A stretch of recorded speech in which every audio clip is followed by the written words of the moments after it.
Assalamualaikum warahmatullahi wabarakatuh. Bismillahirrahmanirrahim. Allahumma arinal haqqa warina tiba'ah wa arinal batila batila warina tinabah. Amin ya rabbal alamin. Saudara-saudaraku, sahabatku dimanapun saat ini Anda berada, kembali di sini Madya Channel akan mereview ya, yang kemudian Madya analisa nantinya hasilnya terhadap apa-apa yang mereka, yang orang-orang kafir ini, umat-umat terjemahan ini coba argumenkan, coba simpulkan, atau coba mereka untuk membuat suatu hal-hal yang tidak sesuai dalam ajaran Islam. Oke, kita lihat ya. Ini adalah akun dari miliknya IKIM ya, Iman Kristen Indonesia Menjawab ya, yang dipimpin oleh Pak Heri ini. Nah, ini bermula dari posisi ini yang judulnya Roh Allah dalam Al-Quran melawan Roh Kudus, Adam Speaker ya. Nah, kemudian di dalam hal ini mereka mencoba untuk berbicara tentang Ruhul Kudus ya, Ruhul Kudus di dalam ajaran Islam itu sendiri.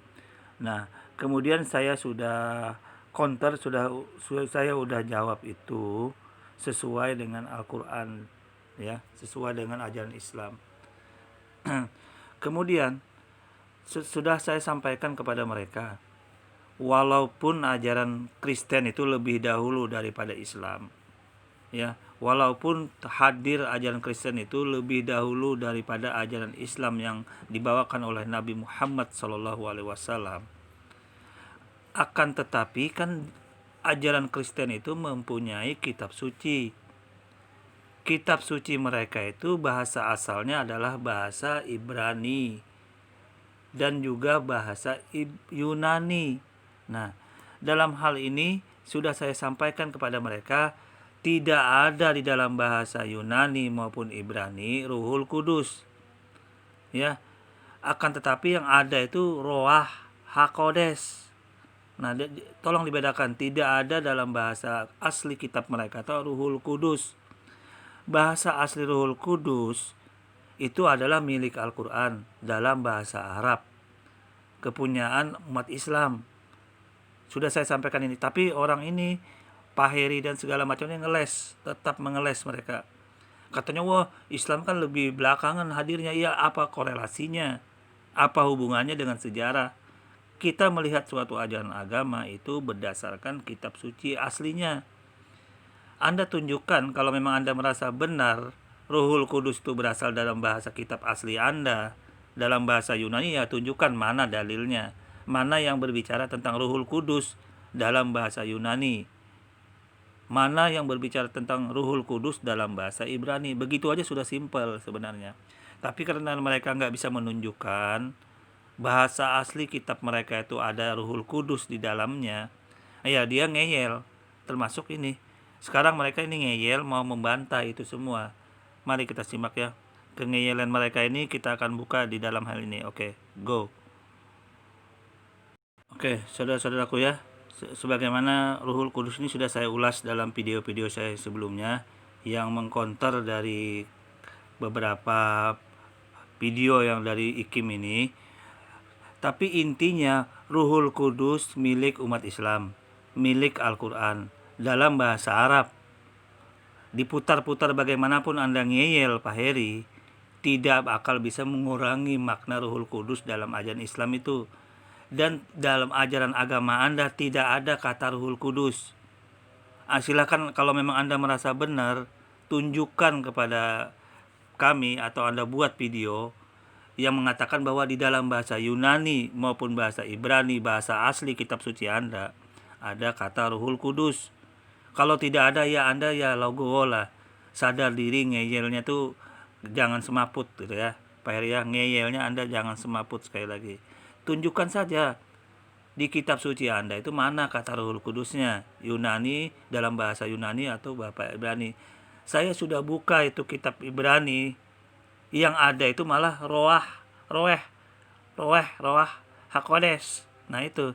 Jadi tidak ada Ruhul Kudus, yang ada roeh hakodes. Nah, kalau memang Anda mau pakai bahasa Ibrani seperti itu ya pakailah. Jangan Anda pinjam hak milik Al-Quran kalau memang Anda merasa benar, merasa ngeyel mau merubah arti-arti milik Al-Quran, ya kan? Milik Al-Quran sudah jelas, Ruhul Kudus itu identitas gelar yang diberikan untuk malaikat Jibril. Tapi ujuk-ujuknya Anda rubah itu maknanya dengan makna lain. Kalau memang Anda merasa benar itu milik Anda, milik berasal dari ajaran agama Anda, ya tunjukkan dalam bahasa kitab asli Anda ini mana Ruhul Kudusnya. Semoga ini gambarannya kepada saudara-saudara. Ini orang umat terjemahan ini sebenarnya pinjam. Dia nggak malu-malu pinjam bahasa milik Al-Quran, tapi ujuk-ujuknya Al-Qurannya yang disalahin, kan ajaran Islamnya yang disalahin, yang pemilik bahasa asalnya itu loh. Kita lanjut ini, mereka ini berdiskusi mereview dari video saya, tapi mungkin nggak banyak dia mereview nih. Sambil kita dengar ya, mereka mereview video saya sebagian ini. Kita lanjut. Iman Kristen Indonesia menjawab 100% Kristen, 100% Indonesia, Safeway is the best way. Hari ini saya tim Kopassus IKIM Australia mencoba menjawab tanggapan dari teman-teman Muslim, yaitu bahwa Roh Kudus itu adalah milik Quran atau Islam. Maka daripada itu, hari ini saya sangat-sangat bersyukur dapat mengundang seorang yang mempunyai latar belakang studi perbandingan agama Islam dan Kristen. Beliau walaupun sibuk dalam pelayanan masih menyisihkan sedikit waktu untuk kami. Mari kita sapa hambanya Pak Saifuddin Ibrahim. Apa kabar Abi? Selamat malam saudara semuanya. Salam. Wah, luar biasa. Di sini ya mereka menampilkan kesaksian argumen dari pendeta Saifuddin Ibrahim.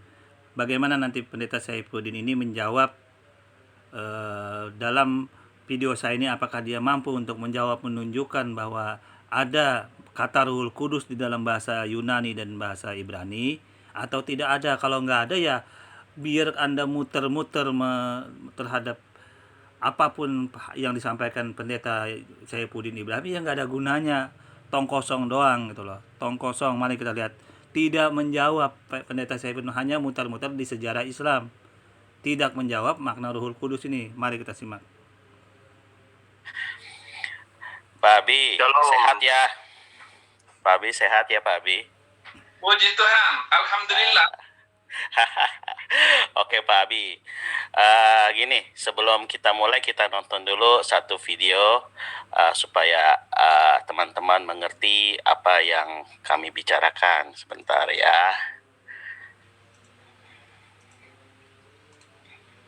Oke, saya share screen.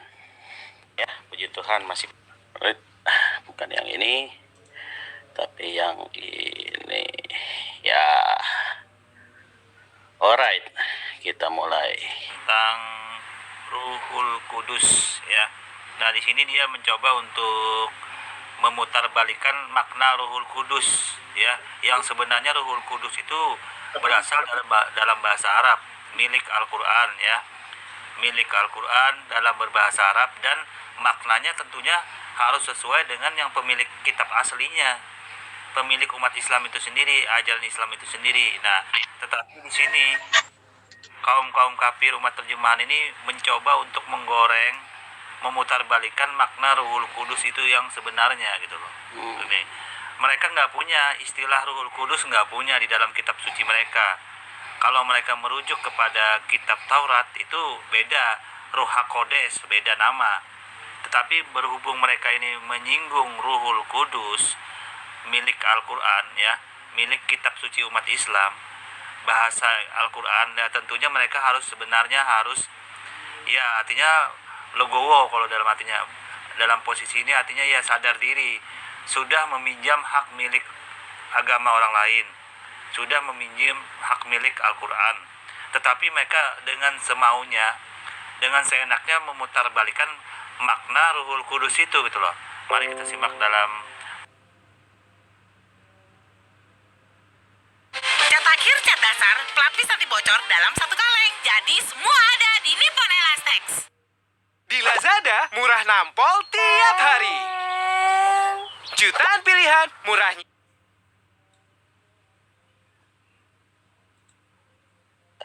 Apakah jelas Pak tadi? Sangat jelas. Saya dengar itu juga mau tertawa, Pak. Dia tahu Kristen Iya. nggak itu, Pak Saifuddin? Nah itu pertanyaan saya nih Pak. Ini menurut Pak Saifuddin nih yang belajar perbandingan. Kita akan tanggapin dulu dari argumen dari Pak Heri dia. Dia mengatakan dia tahu Kristen enggak ya? Iya tahu, dia tahu tentang Kristen itu. Kristen memang lebih dahulu turun sebelum ajaran Islam. Ya. Kristen meneruskan ajaran Yahudi. Ya, ajaran Yahudi, ajaran Nabi Musa. Ya, di dalam meneruskan ajaran Taurat. Tahu, dia tahu. Yang jadi masalah ya, Anda mencoba untuk berbicara tentang Ruhul Kudus, hak milik Al-Qur'an, punya Al-Qur'an punya.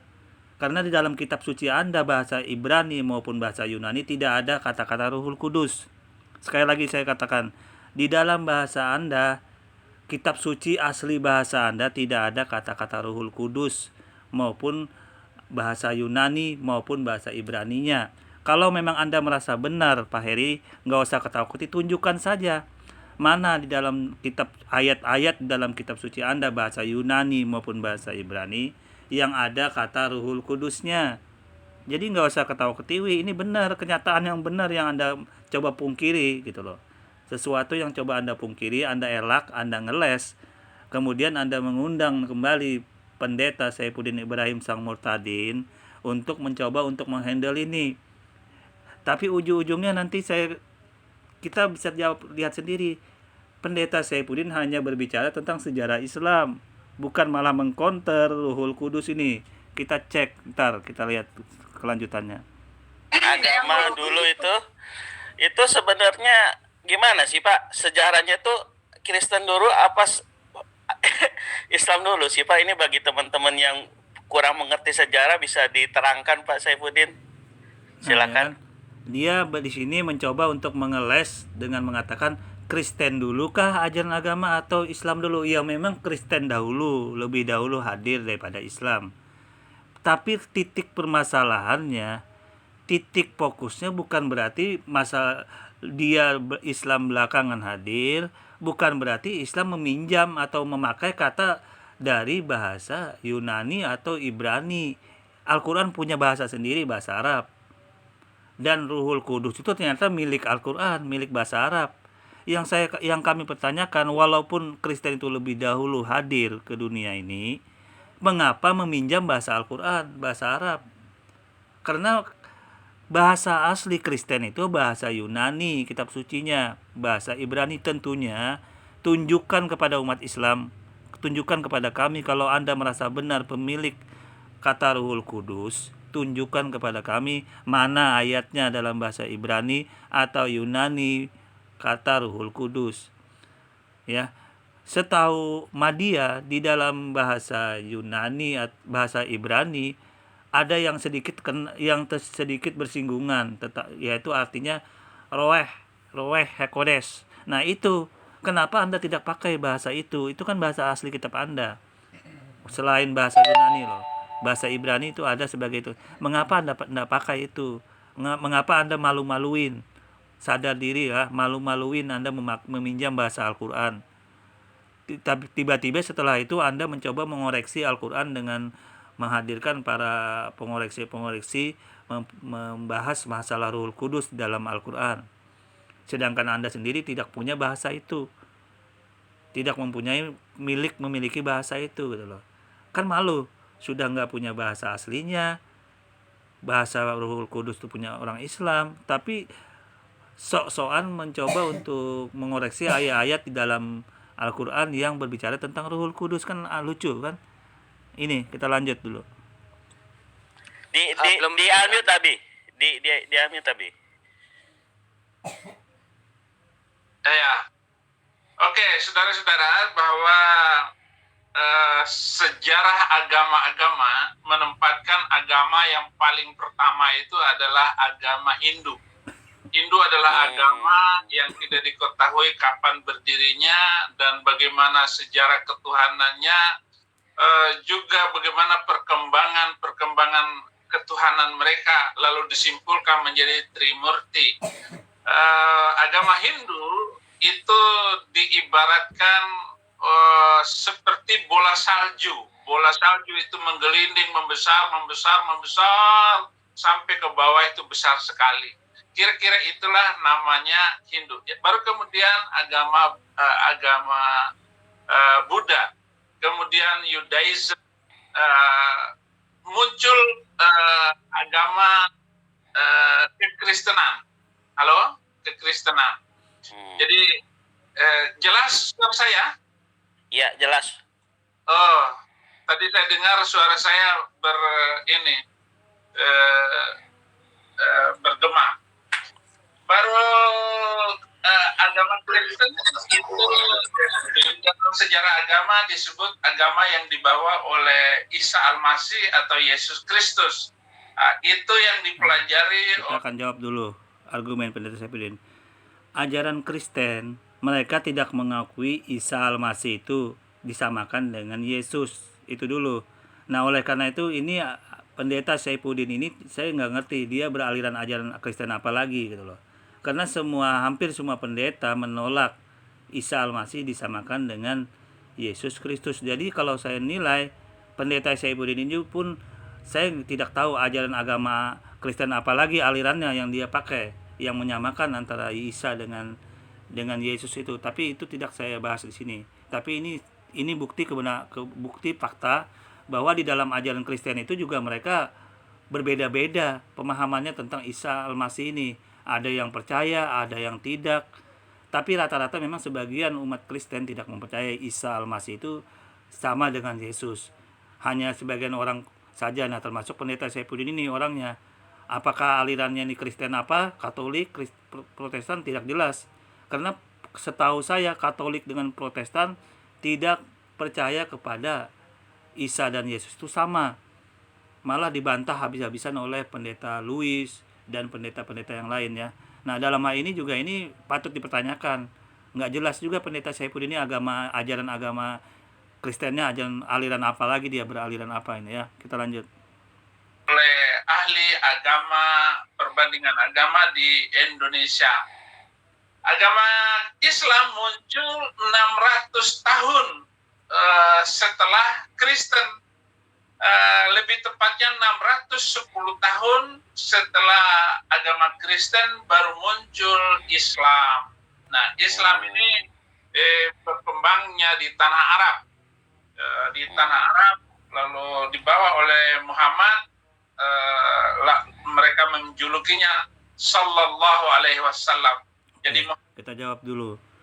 Sebenarnya sih masalah Kristen itu juga sebenarnya ada koreksian ya, ada koreksian karena dalam posisi ini ajaran Nabi Isa atau Yesus pada masa itu tidak ada mengenal Kristen sebelumnya. Yang ada adalah Nasrani ya, pengikut Nabi Isa atau Yesus itu Nasrani. Kristen itu setelah hadir penyebarnya itu ke, kalau tidak salah ke Antioquia kalau nggak salah, negara, ada suatu wilayah Antioquia. Nah, disitulah pertama mulanya pengikut Nabi Isa atau Yesus itu disebut Kristen. Nah, dalam hal ini juga sebenarnya ada kritikan sejarah juga dalam posisi ini, tapi saya tidak tanggapin dulu masalah itu. Kita lanjut saja.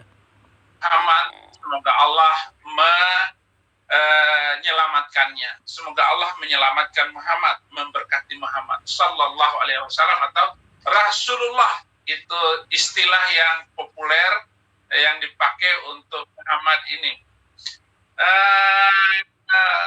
Selama 23 tahun Islam dikembangkan oleh Nabi Muhammad. 12 tahun di Mekah dan 11 tahun di Madinah. Oke, sampai saat ini Pendeta Saipudin hanya berbicara sejarah ya, belum menjawab makna kata Ruhul Kudus dalam posisi ini. Kita lanjut dulu. Jadi lebih kurang 23 tahun Islam itu dikembangkan oleh Muhammad, lalu muncul penggantinya itu Khulafaur Rasyidin, 4 orang yang mengembangkan Islam dan akhirnya sampai ke Palestina gitu. Dasar hukum Islam itu yang pertama Al-Quran, kemudian Sunnah Nabi, kemudian Ijma, kemudian Qiyas, kemudian ijtihad yang dikeluarkan oleh ulama atau seorang mujtahid, orang yang dalam pengetahuan tentang keislamannya. Nah, itu sejarah singkatnya. Ya. Dalam waktu yang cepat, Islamlah yang agama yang paling berpengaruh dan paling cepat perkembangannya di dunia ini. Hanya dalam beberapa abad Islam berkembang sampai ke seluruh dunia. Kenapa perkembangan Islam itu cepat? Ya karena agresi militer pemimpinan Islam itu selalu melalui pedang. Jadi Islam itu disebarkan dengan pedang dan itu diakui oleh ulama sebenarnya. Namun Muslim Barat, Muslim Nusantara itu tidak mau mengaku bahwa Islam itu disebarkan dengan pedang, selalu di ini. Tetapi Khalid Basalamah itu mengatakan, kenapa kita malu untuk mengatakan bahwa Islam itu dikembangkan dengan pedang? Memang Islam itu berawal dari pedang, gitu. Begitu. Itu diakui oleh. Oke, kita jawab dulu ya. Sekarang, apakah benar Islam dikembangkan dengan pedang? Kita lihat bukti nyata saja, fakta nyata Islam yang ada di Indonesia. Ya, Islam yang ada di Indonesia disebarkan dengan budaya. Ya, masuknya para wali-wali Allah itu tidak ada berperang, tidak ada menguasai wilayah-wilayah ini. Buktinya Indonesia negara terbesar Muslim. Ini fakta nyata loh. Apakah disebarkan dengan pedang? Tidak. Para wali-wali, wali Songo yang terkenal di tanah Jawa itu menyebarkan Islam dengan budaya, salah satunya. Ya, dengan pendekatan budaya yang kemudian dicoba untuk dikorelasikan dengan Islam dan terbukti hasilnya berhasil. Ya, berhasil. Jadi dalam posisi ini, tuduhan Pendeta Saifuddin mengatakan Islam dengan pedang itu sama sekali tidak berdasar, tidak benar. Memang dalam Islam ada peperangan untuk membela ajaran Islam itu sendiri pada saat umat Islam diserang. Buktinya Anda bisa lihat sejarah ya Pendeta Saifuddin ya, bagaimana umat Islam itu tersingkir pada masa itu, pada masa cikal bakal Islam itu baru berkembang. Bagaimana umat Islam itu sampai tersingkir ke Madinah karena diusir, dijolimi oleh orang-orang kafir Quraisy pada masa itu Nabi Muhammad. Jadi dalam hal ini malah umat Islam yang tersingkir pada masa itu di Madinah. Bagaimana Anda mengatakan umat Islam disebarkan dengan pedang, sedangkan umat Islam itu sendiri malah tersingkir, terusir ke kota Madinah sampai ada namanya hijrah. Makanya ada kalender dalam Islam itu Hijriyah. Itu awal mula di mana umat Islam tersingkir, dijolimi oleh orang kafir, makanya sampai pindah ke Madinah. Nah, itulah cikal bakal umat Islam itu menamakan dirinya hitungan kalender Islam dengan Hijriyah.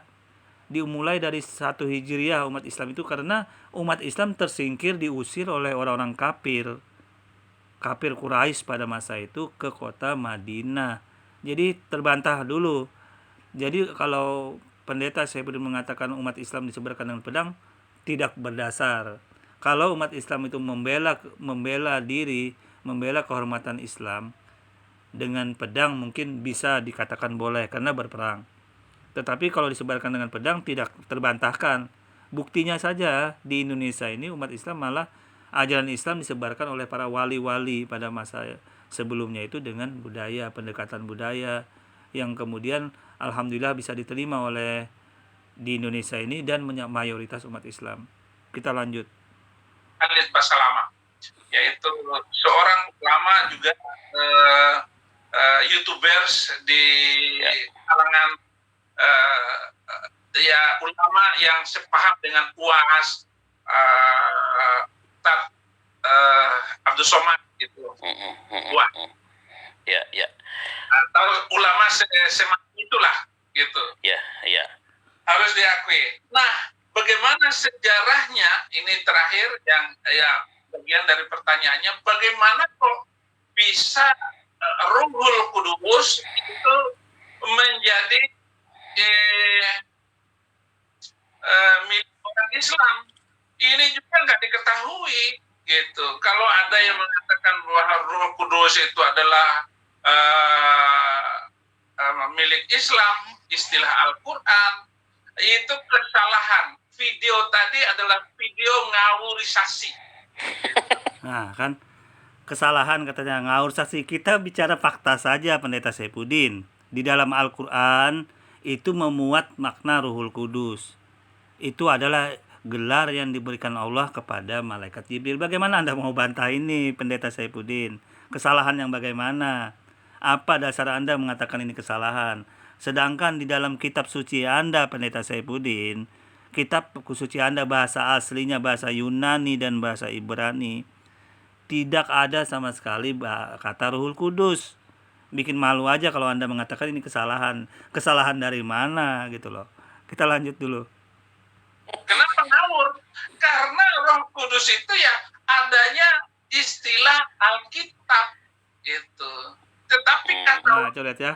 Ada istilah Alkitab yang nggak ada. Di mana? Kalau Anda mau bisa buktikan, tunjukkan dalilnya. Ayatnya di dalam Alkitab bahasa Ibrani atau Yunani ada kata Ruhul Kudus. Begitu aja sudah sangat mudah. Kalau cuma omong kosong doang, Pendeta Saifuddin, itu tidak menjawab. Kebenaran suatu agama ditunjukkan dengan dalil. Kalau umat Islam jelas, ya, dalil-dalil tentang Ruhul Kudus di dalam bahasa Arab, di dalam Al-Quran sudah sangat jelas. Ruhul Kudus itu, bahkan Ruhul Kudus itu bisa disebut dengan Ruhul Amin, ya. Jadi semua dalil-dalilnya di dalam Ruhul Kudus sangat jelas. Artinya milik hak paten, milik Al-Quran. Nah, bagaimana Anda mau coba pungkiri ini semua? Ruhul Kudus atau Ruhul Amin, nah ini semua sudah sangat jelas maknanya. Bagaimana Anda mau coba memungkiri ini? Anda mau mengatakan ini dari Alkitab, di mana kitab sucinya? Tunjukkan dalilnya. Sampai sekarang Anda tidak bisa menunjukkan itu dalilnya yang mengatakan ada Ruhul Kudus dalam ayat-ayat baik bahasa Yunani maupun bahasa Ibrani.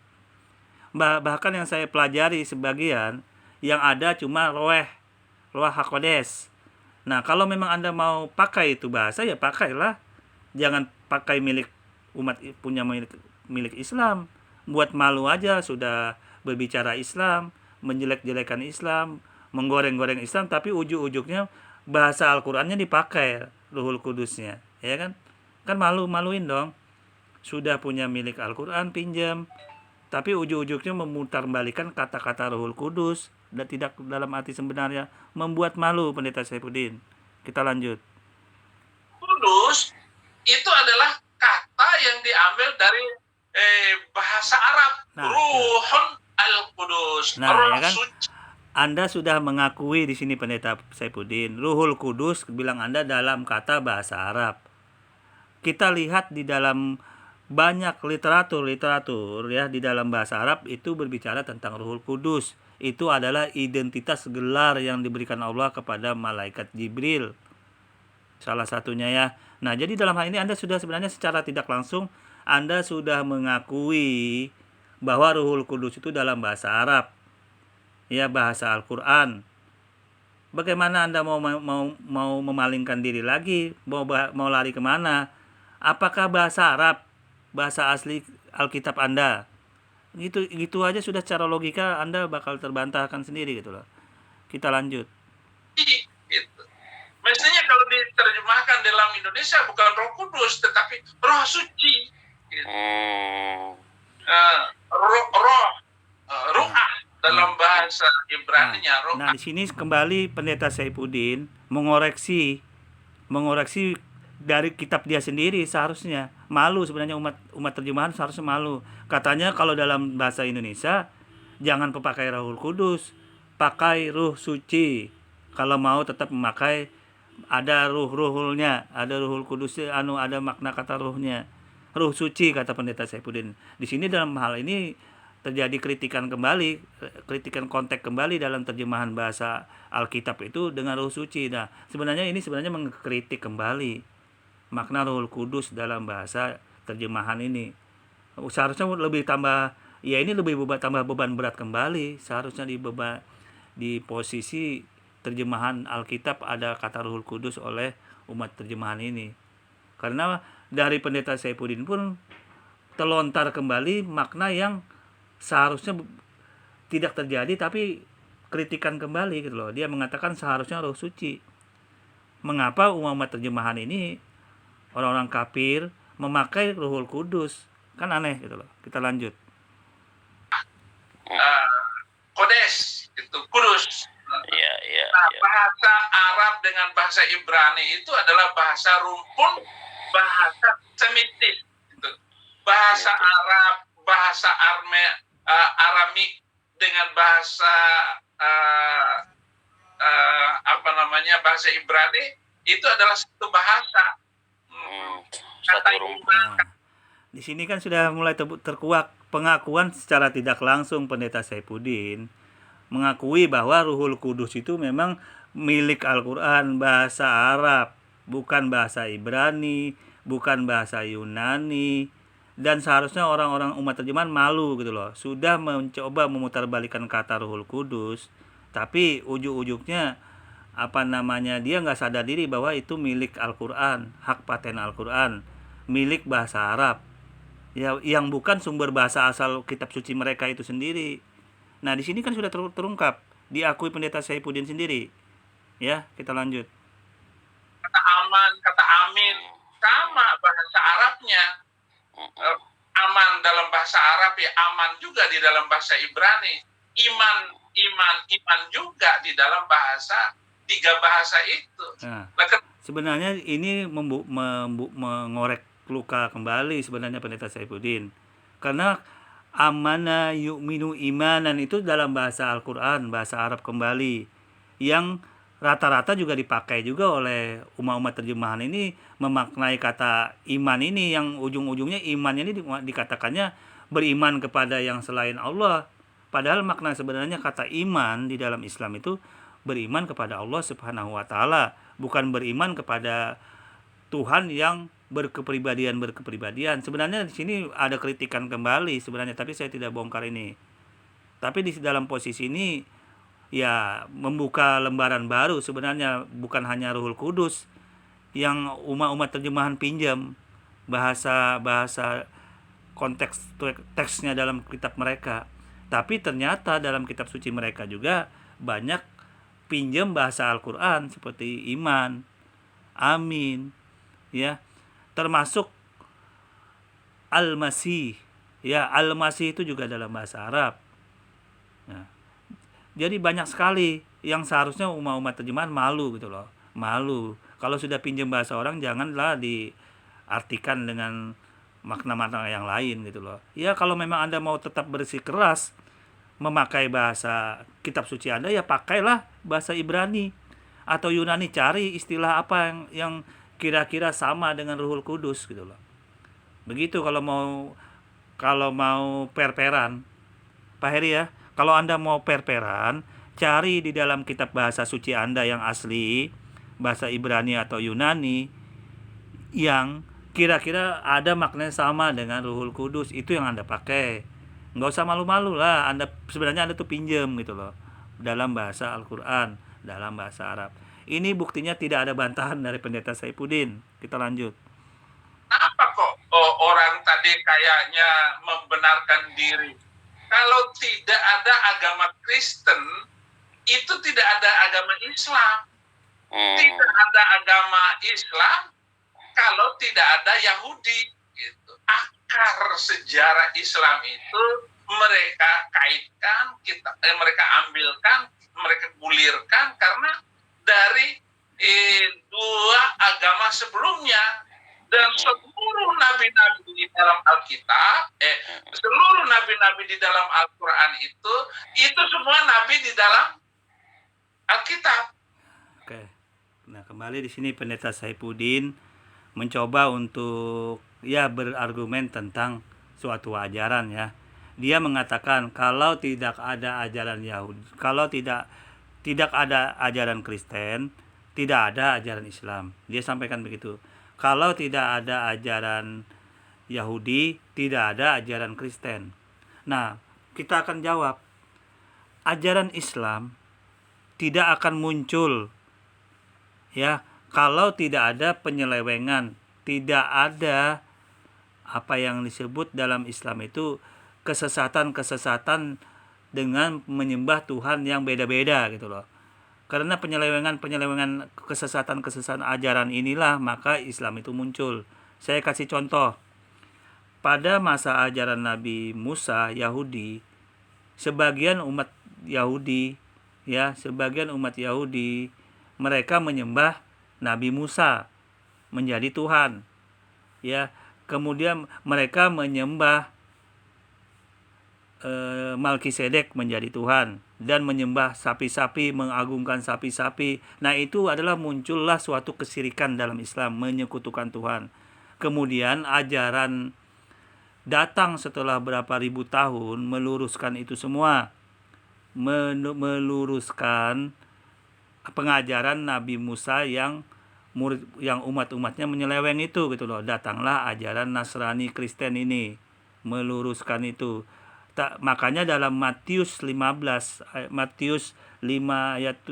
ayat 17 sampai 19, Yesus itu datang untuk meneruskan ajaran kitab Taurat dan tidak menghilangkan satu iota pun.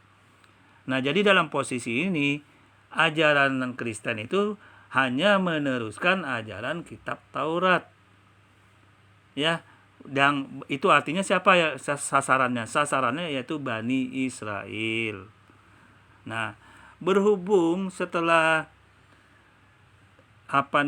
Isa Al-Masih, Yesus Kristus ini wafat, kemudian umatnya ini beda-beda kembali sesembahannya gitu loh. Menyembah Tuhannya berbeda-beda. Mengapa saya katakan berbeda-beda? Buktinya apa? Buktinya Anda cek aliran Kristen yang sampai saat ini terjadi, berapa ratus aliran.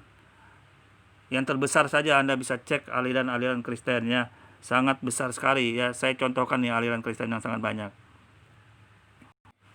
Nah, di sini saya tampilkan ya aliran dari Kristen. Ini yang terbesar saja yang saya tampilkan. Yang terbesar dulu, belum lagi pecahannya yang tersebar sangat banyak. Nah, kita cek aliran dari Lutheran ya, aliran dari Lutheran ini aliran dari sebuah aliran gereja juga ini, saya tidak terlalu mendalami ini. Kemudian aliran juga yang lain dari Calvinis ya, terpecah banyak aliran-aliran dan sesembahannya juga lain-lain ini. Ada yang cuma menyembah satu Tuhan, ada yang menyembah dua Tuhan, ada yang menyembah tiga Tuhan, ada yang menyembah satu Tuhan dengan berkepribadian 3 in 1, ada yang menyembah Tuhan dengan berkepribadian 2 in 1, 4 in 1, dan lain-lain. Jadi banyak sekali. Jadi dalam inilah kemudian Islam datang untuk meluruskan, selain meluruskan ajaran Yahudi, Islam datang juga meluruskan ajaran yang sesembahannya sudah beda-beda gitu loh. Bukan Tuhan yang Maha Esa lagi yang murni, tetapi sudah disembah dengan berbagai macam sembahan-sembahan. Ini aliran Metodis. Nah, Anda bisa cek nih aliran Metodis. Jadi aliran terbesar ini yang saya tuliskan ini, belum yang kecil-kecil yang pecahannya. Injil Evangelikal, ya kan? Injil Evangelikal tuh aliran dari Kristen juga itu. Banyak juga pengikutnya. Nah, jadi dalam hal ini selain Kristen Protestan, Ortodok, Kristen Katolik ya. Jadi yang banyak yang lain, aliran Yosua, aliran Oneness. Itu kan sesembahannya kan beda-beda Tuhannya. Maksudnya ada Tuhannya satu, yang dipahami dua, ada tiga, ada oneness, ada ya macam-macam. Nah, jadi dalam hal ini Islam datang untuk meluruskan, mengembalikan lagi ke ajaran tauhid yang dulu pernah sudah ada sejak zaman Nabi Abraham. Bahkan dimulai dari Adam, hanya saja start mulai yang terbukukan itu melalui Abraham ya dalam kitab suci, baik Nabi Musa maupun suhuf-suhuf kalau dalam Islam itu menilainya dalam bentuk suhuf-suhuf. Kita lanjut dulu. 25 nabi, hanya satu-satunya nabi dari Arab ya Muhammad itu. Lalu dikatalah ada Nabi Soleh, ada Nabi Shu'aib, ada Nabi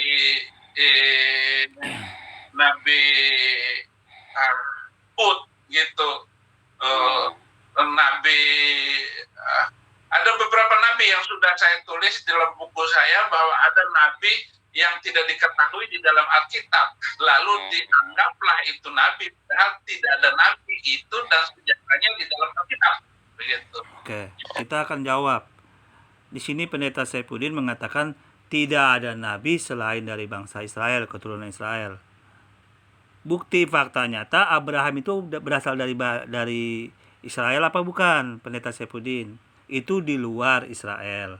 Jadi argumen Anda mengatakan hanya nabi-nabi yang berasal dari Israel yang ada, itu terbantahkan.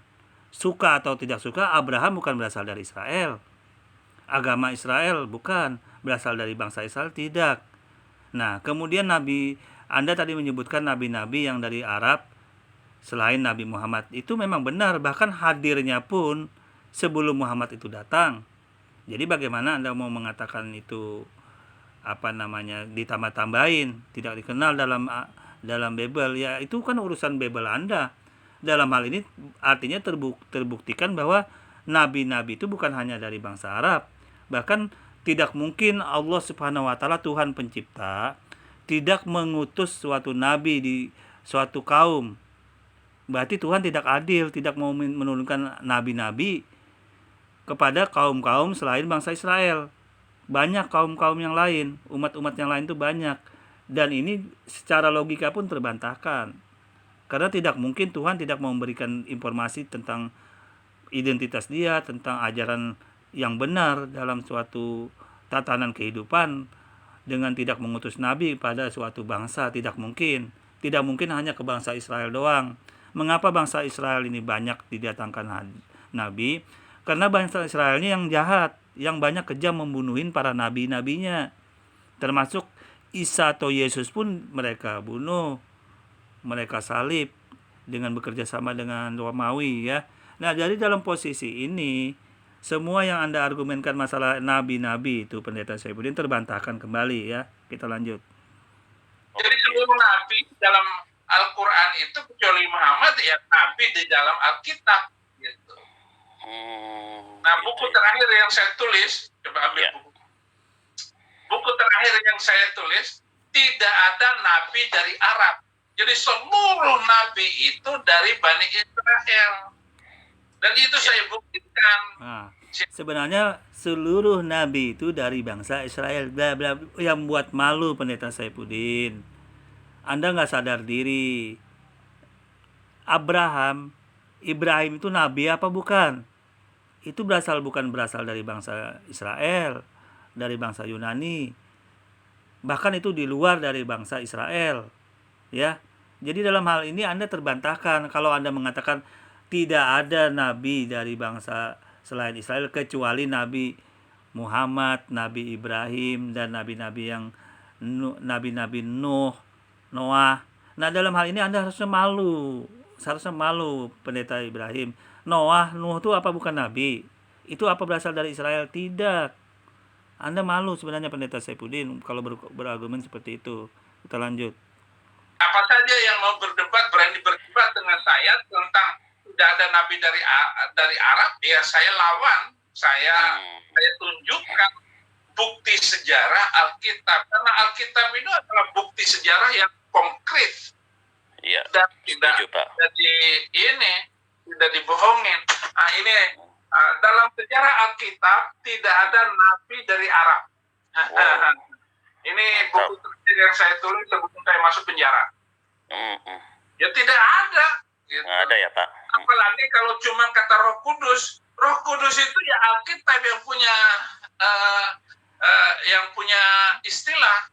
Makanya di Quran surat ke-17 ayat 85, Yas'alunaka 'anir ruh qulir ruhu min amri rabbi. Maksudnya mereka itu orang Yahudi dan orang Kristen bertanya kepada kamu, hai Muhammad, tentang roh. Lalu katakanlah Muhammad kepada mereka itu, qulir ruhu min amri rabbi. Sesungguhnya roh itu adalah urusan Tuhan saya. Oke, kita akan jawab Pendeta Saifuddin. Anda mencoba untuk ngeles.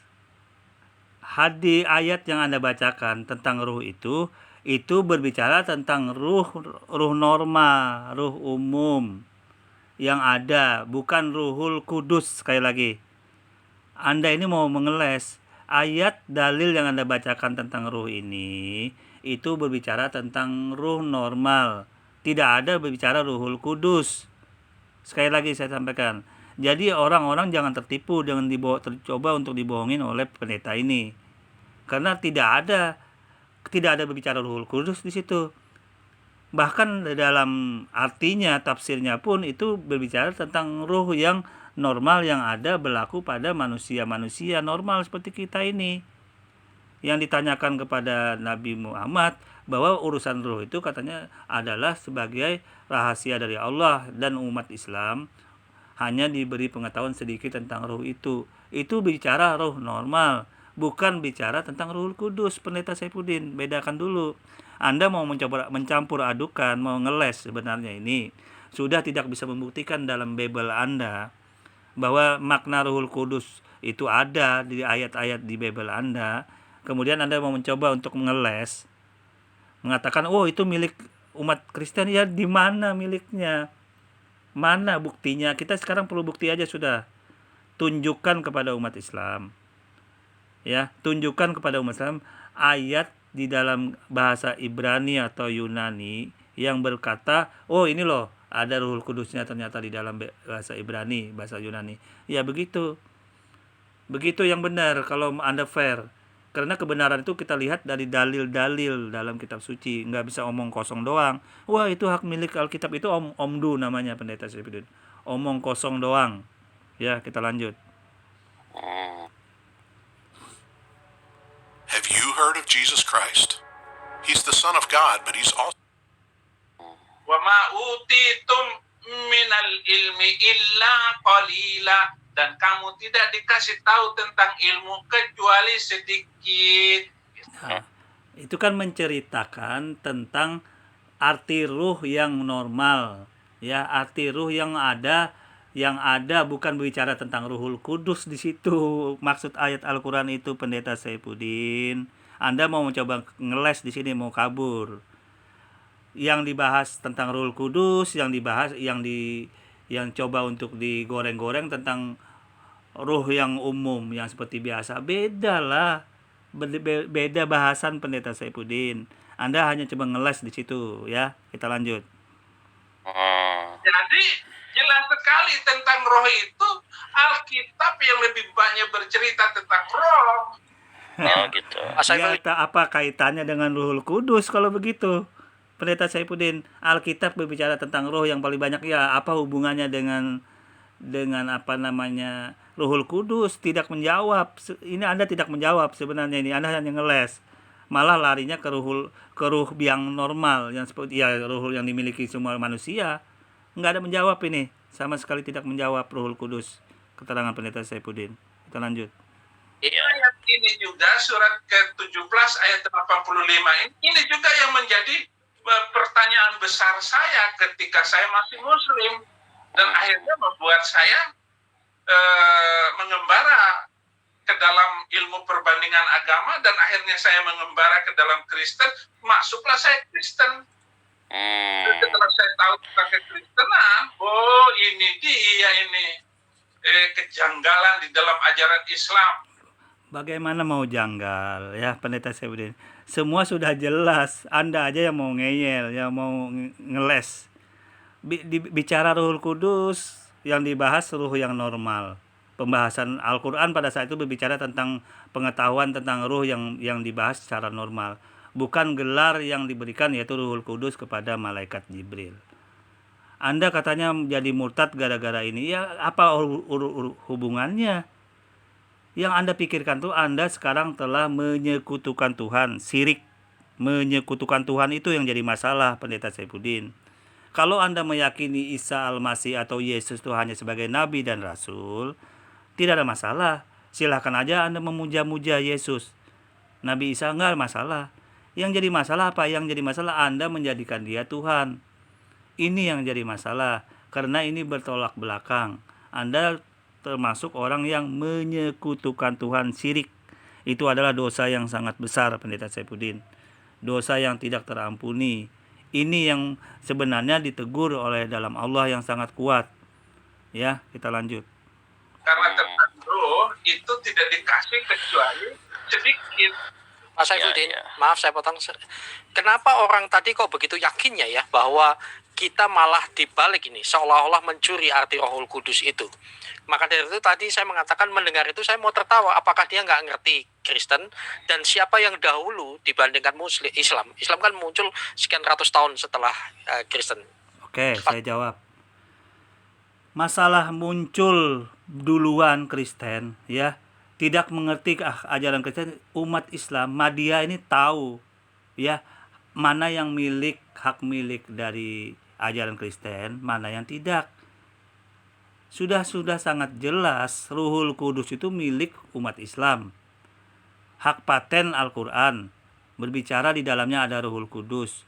Nah sekarang kalau memang Anda tidak percaya, masih ngeyel ya Pak Heri ya, Anda masih ngeyel dalam hal ini bahwa Ruhul Kudus itu milik Islam, ya Anda tunjukkanlah dalilnya dalam bahasa kitab suci asli Anda tentunya, dalam bahasa Yunani atau bahasa Ibrani. Oh ini loh, ternyata dalam bahasa Ibrani ada Ruhul Kudusnya. Nah, kalau Anda bisa tunjukkan itu, ya saya menyerah. Saya akui bahwa umat Islam berarti yang pinjam bahasa Alkitab. Tapi kalau tidak ada, bahkan dalam bahasa Ibrani Yunaninya itu malah tidak ada menyinggung Ruhul Kudus, dan ternyata Ruhul Kudus dalam bahasa Arab, dalam bahasa Al-Quran, ya Anda logowo, sadar diri ya Pak Heri ya, Anda sadar diri. Berarti Anda yang meminjam milik umat Islam, milik Al-Quran. Jangan dirubah-rubah artinya. Kalau sudah tahu Ruhul Kudus itu milik umat Islam, jangan Anda rubah-rubah artinya, terjemahannya, maknanya. Ya memang kami pede, Mas Heri pede kami, karena itu milik Islam memang. Anda tidak bisa tunjukkan di dalam kitab suci asli Anda, Bible Anda, itu makna Ruhul Kudus. Walaupun katanya, wah lebih duluan Kristen daripada Islam, ya nggak ada berkorelasi. Nggak ada korelasinya duluan Kristen kah daripada Islam hadirnya, nggak ada korelasinya. Buktinya apa? Buktinya tidak ada di dalam Bible, kitab asli Anda bahasa Ibrani Yunani, Ruhul Kudus itu ada, nggak ada. Kalau ada tunjukkan kepada kami. Ya, kalau ada tunjukkan kepada kami umat Islam, mana dalam bahasa Ibrani, bahasa Yunani. Karena kebenaran suatu ajaran itu dilihat dari aslinya, dari kitab suci aslinya. Oke? Jadi wajar kami percaya diri, karena Anda pinjam. Saya katakan Anda pinjam, malu-maluin. Sudah pinjam bahasa Al-Quran, milik Al-Quran, Anda coba untuk rubah-rubah kata Ruhul Kudus itu. Kita lanjut. Saifuddin.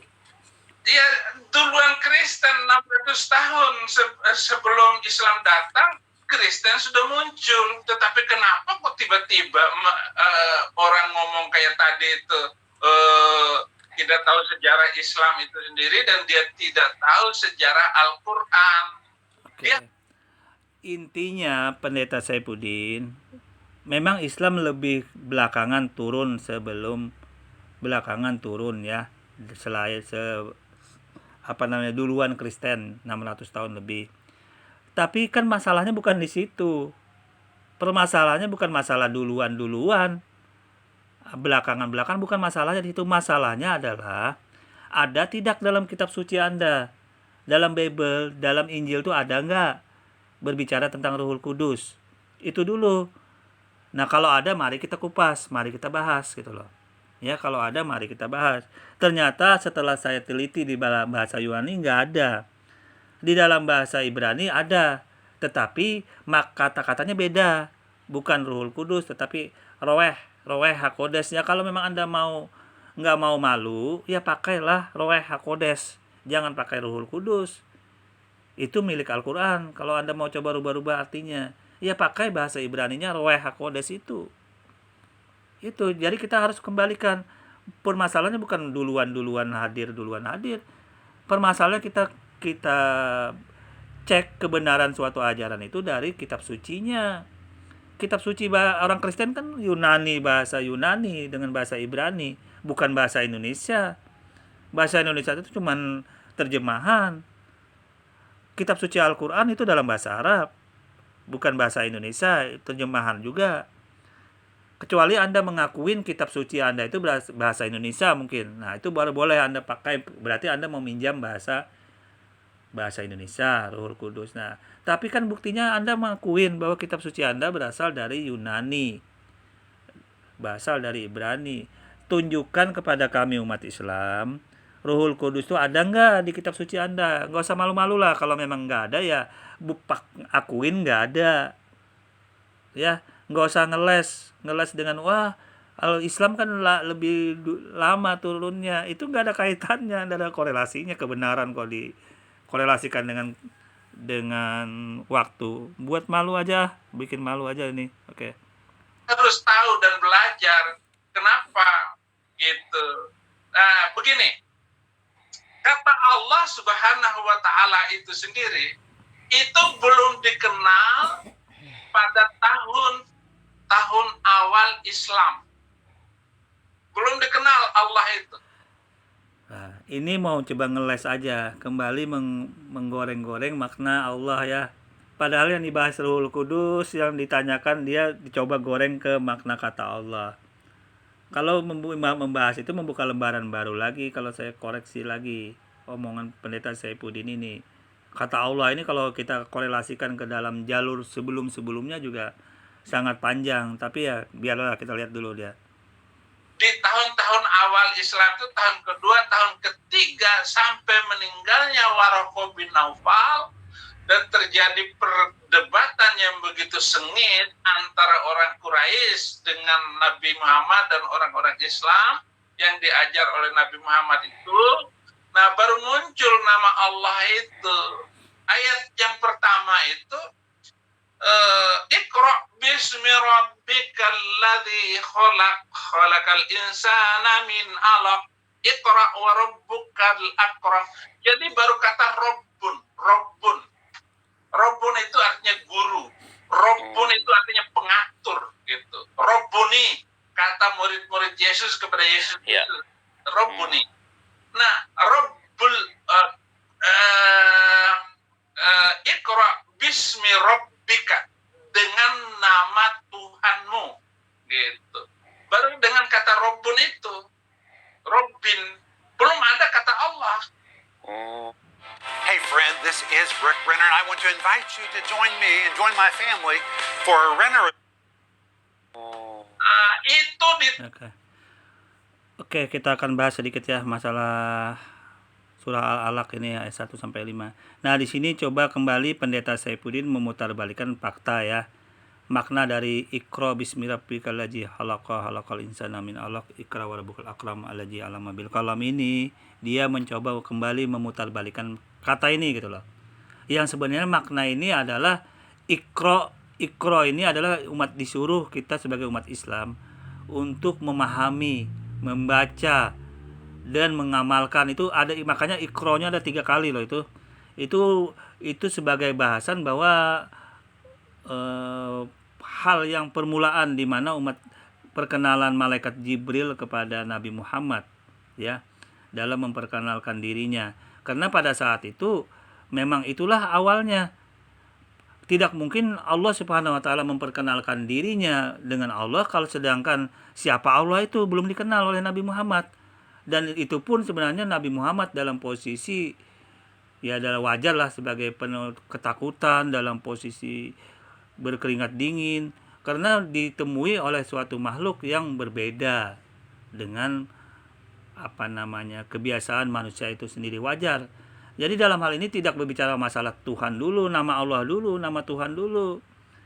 Di sini Allah Subhanahu wa taala memperkenalkan dirinya itu dalam bentuk suatu gambaran bahwa disuruh mempelajari, membaca, memahami. Makanya ikro itu tiga kali. Tapi dalam hal ini bahasanya sangat panjang ini. Saya tidak terlalu mengungkapkan makna ikro ini yang sebenarnya. Oke, kita lanjut aja.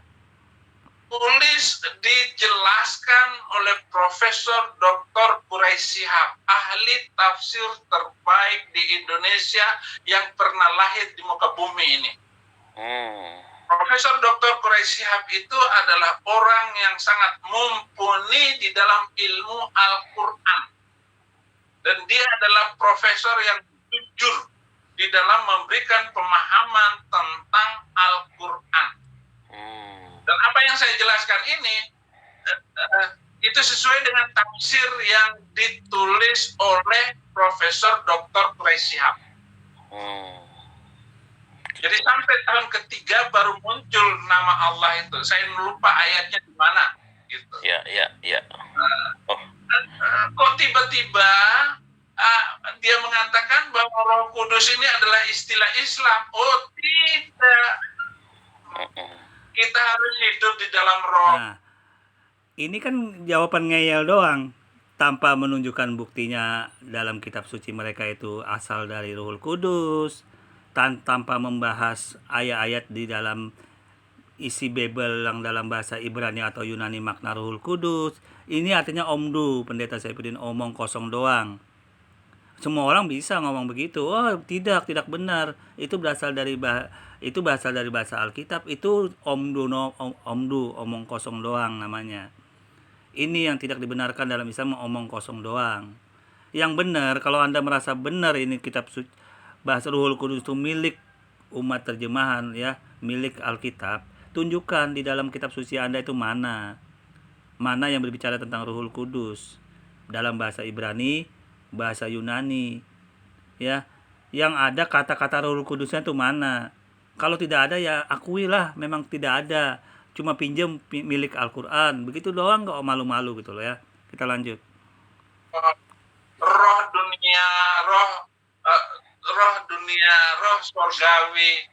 Itu hanya ada di dalam Alkitab. Bagaimana kita hidup di dalam roh, menyembah di dalam roh. Nah, di dalam Islam nggak kenal itu menyembah di dalam roh.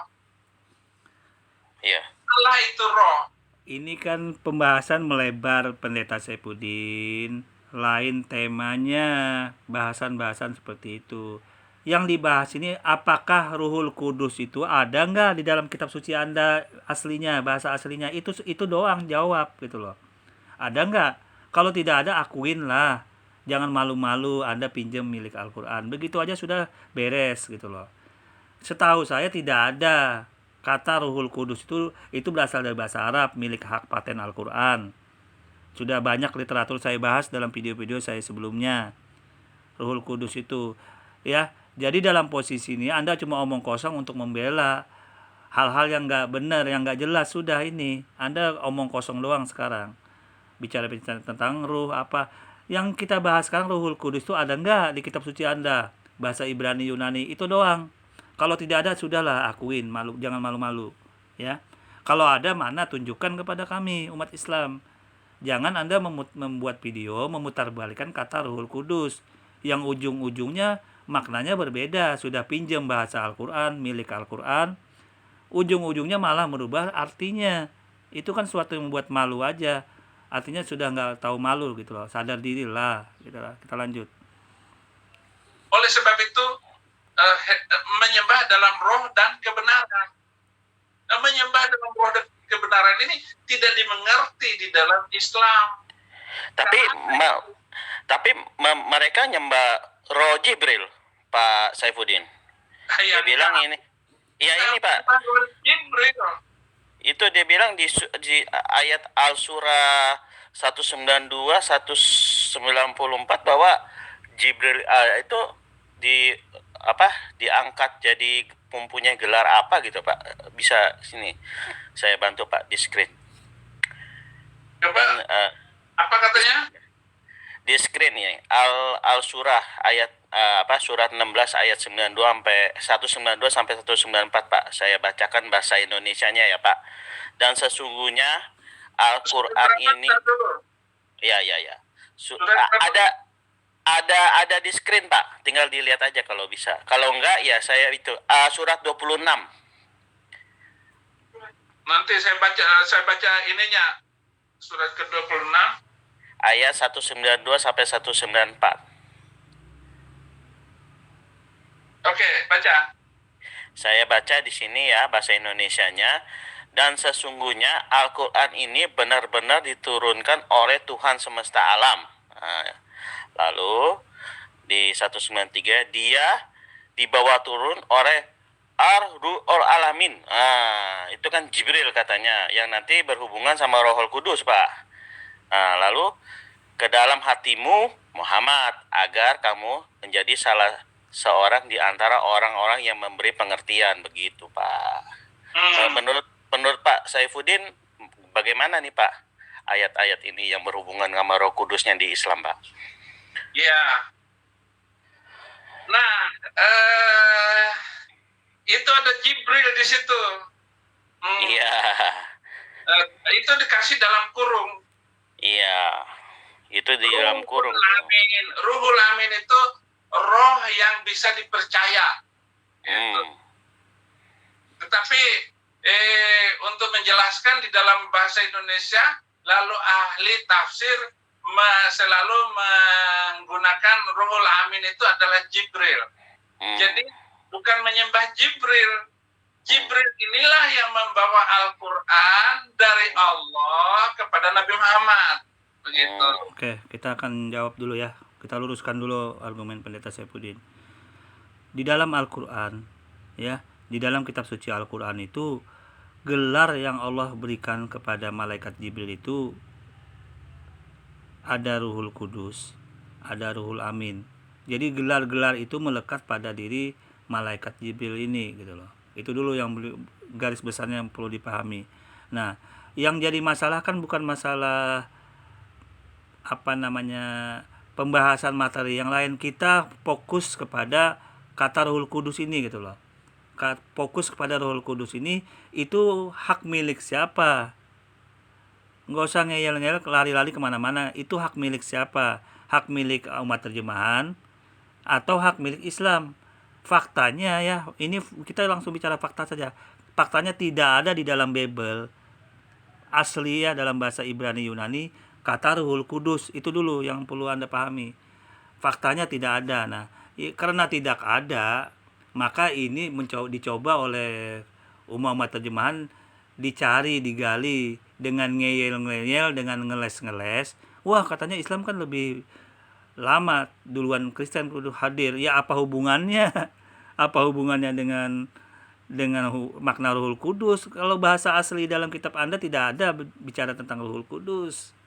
Ya, itu yang membuat malunya dari situ. Seharusnya sadar dirilah umat terjemahan sudah pinjam bahasa Al-Quran, milik Al-Quran. Di dalam kitab suci Anda bahasa Ibrani tidak ada kata Ruhul Kudus. Bahasa Yunani apalagi.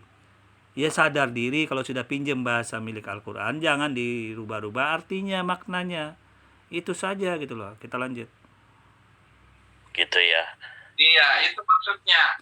Bukan menyembah Ruhul Amin atau Ruhul Kudus yang kalau mereka tambahkan itu.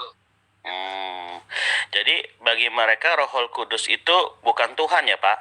Bukan Tuhan. Tapi dia bisa mencipta, Pak. Nah, di sini kan kalau di sini argumen Pak Saifuddin masalah Ruhul Kudus itu bukan Tuhan itu sudah benar. Kalau ini sudah benar dia. Tapi sebentar lagi dia mencoba untuk berkelit kembali ke makna lain yang mencoba menggoreng-goreng, menyalahin kembali. Tapi kalau untuk masalah Ruhul Kudus bukan Tuhan, dijawab Pendeta Saifuddin masih benar. Kita lanjut.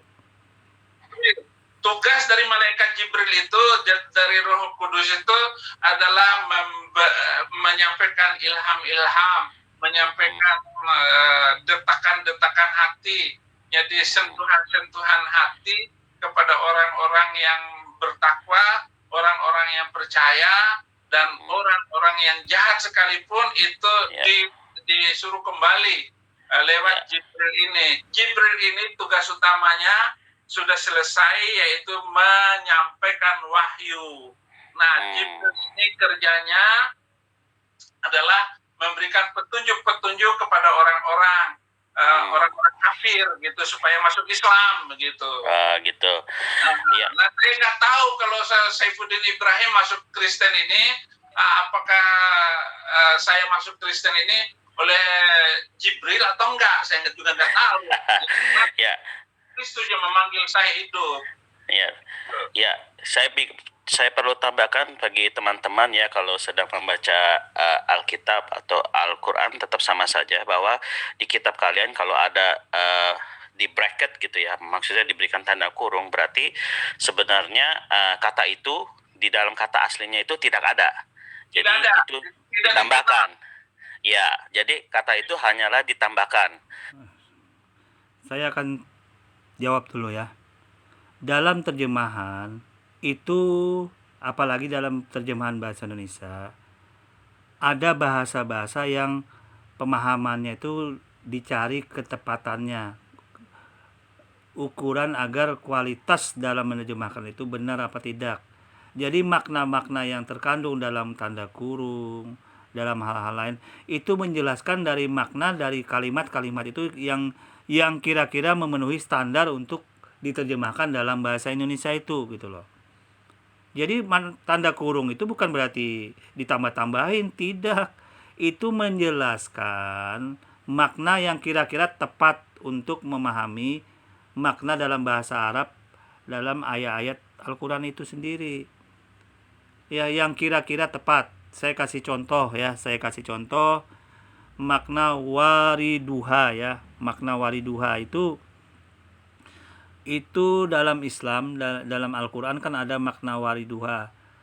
Diterjemahkan dalam bahasa Al-Quran itu, di dalam terjemahan bahasa Indonesia, mendatangi ya.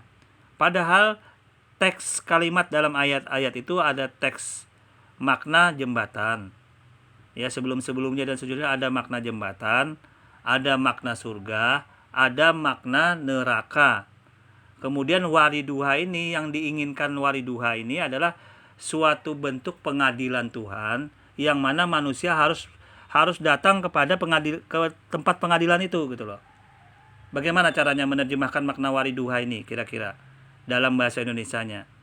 Nah, kemudian dari Departemen Agama itu sudah, dan ahli-ahli dalam terjemahan bahasa Indonesia mencari makna tentunya yang paling tepat untuk memahami kata wariduha ini gitu loh. Yang di dalamnya ya, saya kasih contoh, ada makna jembatan, ada makna surga, ada makna neraka. Bagaimana caranya? Sedangkan manusia harus datang ke sana. Manusia harus melalui pengadilan itu. Nah, jembatan itu berada di atas neraka. Ya, jembatan itu berada di atas neraka. Kemudian surga di seberang jembatan itu, dan manusia harus melewati jembatan itu. Bagaimana makna wariduha kira-kira dilukiskan dalam menerjemahkan tepat dalam bahasa Indonesia? Kemudian diambillah makna. Ada yang menjelaskan, menerjemahkan, menggambarkan. Kira-kira cocok nggak kita menggambarkan dalam posisi ini? Kemudian ada kritikan juga, tidak tepat dalam bahasa Indonesia menggambarkan makna wariduha. Karena apa? Karena kalau menggambarkan belum tentu mendatangi kan? Nah, itu lagi masalahnya. Nah, kemudian dicari kira-kira yang mendekati persamaan pengadilan Tuhan ini apa kira-kira dalam hal ini. Nah, jadi yang diterjemahkan oleh terjemahan bahasa Indonesia adalah mendatangi, bukan memasuki juga. Kalau memasuki berarti orang-orang langsung masuk neraka, salah juga gitu loh. Jadi makna yang benar mendatangi. Ini pun orang-orang kafir ya, umumnya terjemahan sebagian itu menggoreng-goreng. Makna mendatangi dikatakan memasuki, ini suatu kebodohan juga sebenarnya. Menggoreng-goreng seperti itu. Sebagian nanti kita lihat pembahasan yang makna ini. Ya, kita lihat dulu bahasan selanjutnya. Gitu ya. Terus gini Pak, saya pengen tanya nih Pak. Lalu kalau di ayat-ayat yang ada ayat-ayat berikutnya mengatakan bahwa Jibril itu dapat mencipta Pak. Wah, enggak. Nah, ini dia, saya buktikan nanti Pak di video nanti Pak ya. Sebentar, saya share screen dulu Pak. Sebentar, share screen.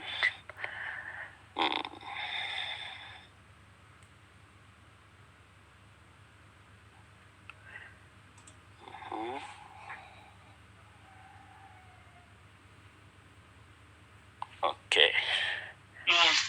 sebentar Pak ya.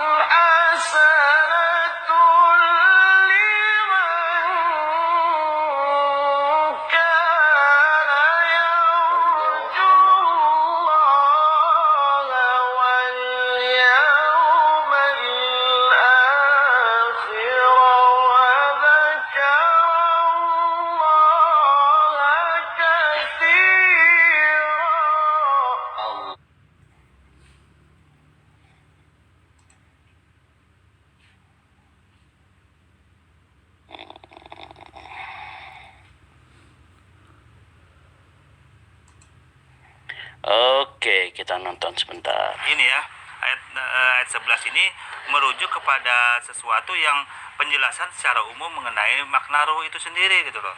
Tetapi orang ini ya nggak tahu alasannya dengan apa keinginannya dengan mencoba untuk memahami makna ini gitu loh. Ruhina ini gitu loh. Ya, kita lihat dulu dalam posisinya ini. Nah, ini min ruhina. Ini kan ini roh secara umum bahasanya. Kita bisa cek dari tafsir yang kita sampaikan ini ya. Kita langsung tafsir Ibnu Katsir yang bersumber dari tanah Arab langsung, biar tidak ada hal-hal yang tidak sesuai. Pas kita langsung jelaskan di sini hal-hal yang tidak agar jelas ya. Nah, kita cek. Oke, sambil kita dengar omongan mereka. Dan ingatlah pun nggak ada sebenarnya. Wa Maryam benat Imron allati, cuman dan Maryam binti Imron, itu aja, nggak ada kata ingatlah. Nah, di sini Pak, di screen itu dibilang nih Pak, di tafsirnya untuk Quran surat 66 ayat ke-12, 11 dan 12 dikatakan gini Pak, yaitu melalui malaikat Jibril, karena sesungguhnya Allah mengutus Jibril dalam rupa manusia yang sempurna dan memberikan Jibril meniupkan ke dalam baju karungnya. Nah, untuk memberikan hidup. Tapi di sini Bu, ini kan ciptaan itu kan hanya interpretasi daripada penerjemah Al-Quran bahasa Indonesia. Ada kata Indonesia. ciptaan di sini. Jadi, Nah, dia bilang di sini dia meniupkan ke dalam baju kurungnya, sekali tiup saja ke farjahannya, lalu mengandunglah Isa, Pak. Jadi apakah di sini di ayat ini di tafsirnya si Ibnu Katsir ini menyatakan bahwa Jibril itu dapat mencipta juga Pak, begitu? Saya juga bingung nih, bagaimana pendapat jadi Saifuddin. Jibril itu meniupkan roh ke dalam rahim Maria, itu pendapat mereka, itu. Ya. Kita jawab dulu ya. Saya tegaskan kepada Pendeta Saifuddin, ini bukan pendapat umat Islam, ini memang Al-Quran yang berbicara, Pendeta Saifuddin. Tafsir Al-Quran yang sesuai dengan tafsirnya yang begini, bukan pendapat umat Islam, bukan pendapat mereka. Saya sampaikan dulu. Anda jangan asal bicara, ya. Anda jangan asal beromong-omong seperti itu, karena dalam Islam itu sesuai dengan tafsirnya. Jadi dalam posisi ini Allah Subhanahu wa taala menyuruh malaikat Jibril dengan firman-Nya itu untuk meniupkan ruh ya kepada rahim Maryam. Jadi sudah sangat jelas ya. Jadi bukan umat Islam yang menafsir-nafsirkan seperti ini. Anda asal omdu nih, omong doang gitu ya. Asal omong doang. Kita lanjut dulu. Bukan mencipta, bukan menciptakan, tetapi hanya meniupkan roh oleh Jibril ke dalam rahim Maryam itu. Roh ciptaan kami, roh min ruhina itu roh dari kami. Oke, saya jawab. Nah, di sini mau coba untuk diplesetkan kembali oleh Pendeta Saifuddin mengenai ruh ini. Apa sih ruh ini? Ruh ini adalah sesuatu yang disuruh oleh Allah Subhanahu wa taala untuk ditiupkan. Yang disuruh siapa? Malaikat Jibril untuk meniupkan ruh kepada rahim Maryam itu sendiri. Jadi dalam hal ini ruh ini apa? Ruh ini adalah ciptaan yang disuruh oleh Allah Subhanahu wa taala untuk ditiupkan kepada rahim Maryam ini. Bedanya ya bedanya hanya saja dia dari ruhullah namanya, artinya dari hal yang ditiupkan Allah. Itu aja bedanya dengan manusia yang lain. Ya manusia lain juga ada punya ruh, tetapi sistem pemberian ruh itu dengan menunggu masa manusia itu di dalam rahim ya, itu secara normal ruh. Nah bedanya dengan Isa ini itu langsung ditiupkan ruh, bukan secara normal, itu aja bedanya. Tetapi yang ditiupkan tetap ruh. Ruh ini siapa ya? Itu ciptaan Allah ya. Ruh itu urusan Allah, bukan berarti Allah langsung meniupkan ruh kepada rahim ruhina itu diartikan dengan makna yang lain. Ini mau dikaburkan oleh Pendeta Saifuddin agar ujung-ujungnya ruhina ini maknanya berubah dengan makna yang tidak sesuai lagi dalam Al-Qur'an. Ya. Yang tidak sesuai apa? Dia mencoba itu sebenarnya ruh Allah itu. Nah, itu maunya Pendeta Saifuddin seperti itu. Tapi tertolak dalam Islam karena dalam Islam ruh itu bukan identitas Tuhan. Bukan masalah identitas Tuhan, masalah apa orang nyebutnya itu. Ya, identitas lah, jati diri Tuhan bukan ruh. Karena dalam Islam jati diri Allah itu adalah zat, dalam D yang besar ya, zat. Bukan berarti zat cair juga, zat padat, dan bukan zat seperti itu. Zat di sini adalah suatu gambaran suatu gambaran, kalimat yang bagaimana saya pilihkan. Suatu gambaran yang menjelaskan identitas Tuhan yang berbeda dengan makhluk lainnya, itu yang paling pas. Saya kasih tahu gambarannya ya. Suatu gambaran makna identitas Tuhan yang berbeda dengan makhluk lainnya, itu zat di dalam Islam. Oke, kita lanjut. Itu kami di situ ya Allah. Tapi kalau dikatakan kenapa roh dari saya, gitu, orang Islam akan banyak lagi kalau ada kata kami di dalam Al-Quran, ruhina, gitu. Mereka selalu punya alasan bahwa ruhina itu Allah dan malaikatnya dan orang-orang yang di dalamnya ikut bekerja bersama Allah sebagai perantaraan Allah.